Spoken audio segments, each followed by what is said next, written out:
បាទជំរាបសួរពុកម៉ែបងប្អូននៅក្នុង YouTube ទាំងអស់គ្នាបាទបងប្អូនសម្រាប់ថ្ងៃនេះគឺបងមានតម្រុយចំណោទដើម្បីចែកជូនពុកម៉ែបងប្អូនយកទៅផ្សងសំណាងបាន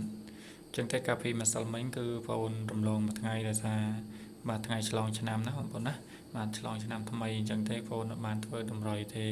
បាទជាស្រ័យផងណាបងប្អូនណាសម្រាប់ការធ្វើតម្រុយរបស់បងបាទខានមួយថ្ងៃកាលពីម្សិលមិញបាទប៉ុន្តែសម្រាប់ថ្ងៃនេះគឺបងមានតម្រុយដើម្បីចែកជូនពុកម៉ែបងប្អូនរួចរាល់ហើយណាបាទបងបានរៀបចំជូនបងប្អូនបាទយកទៅផ្សងសំណាងទៀតហើយបាទចឹងបងសូមចិនបន្តិចអ្នកដែលគាត់ចូលមើលវីដេអូបងណាបាទអ្នកដែលក៏អត់ទាន់បាន Subscribe បាទជួយ Subscribe នៅ Channel បងម្នាក់មួយផងបាទហើយកុំភ្លេចជួយបើករូបកណ្ដឹងណាបងប្អូនណាបាទបើករូបកណ្ដឹងផងដើម្បីទទួលបាននៅវីដេអូដែលបងបានផុសជារៀងរាល់ថ្ងៃបាទសម្រាប់ប្រចាំថ្ងៃដែលបងប្អូនចង់បានលេខបងនឹងយកទៅផ្សងសំណាងលេងបាទហើយសម្រាប់កាលពីម្សិលមិញណាបាទកាលពីម្សិលមិញបងប្អូនបាទជឿថាបងប្អូននឹងមកដើរលេងច្រើនកាលពីម្សិលមិញណាដោយសារម្សិលមិញបាទវាឆ្លងថ្ងៃឆ្លងឆ្នាំណាបងប្អូនណាកាលពីម្សិលមិញ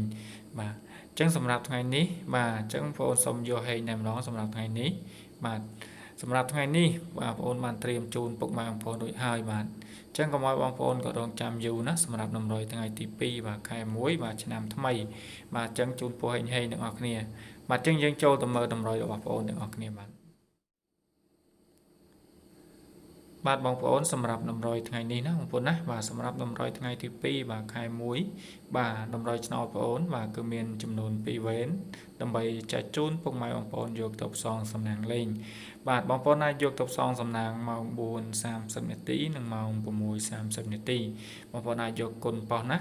ABCD បាទសម្រាប់តម្រុយហើយបងប្អូនអត់ឲ្យច្រើនទេណាបងប្អូនណាតែ4 គ្រាប់ទេណាសម្រាប់តម្រុយបងប្អូន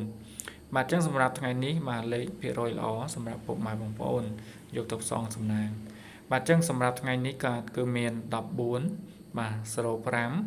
36បាទនិង69បាទចំនួន2បាទ4គ្រាប់នេះ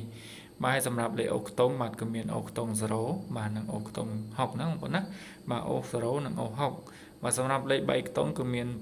693បាទនិង054ណាបងប្អូនណាបាទចឹងប្រហែលកាលពីម្សិលបាទមួយថ្ងៃម្សិលមិញម្សិលថ្ងៃចំនួន2ថ្ងៃបងចេញវីដេអូទៅបាទការកែប្រែនៅវីដេអូបងគឺវាបាទខុសអ្នកខ្លះគាត់អត់បានដឹងណាសម្រាប់តែប៉ុន្តែសម្រាប់ថ្ងៃនេះបងធ្វើដូចដើមវិញណាបងប្អូនណា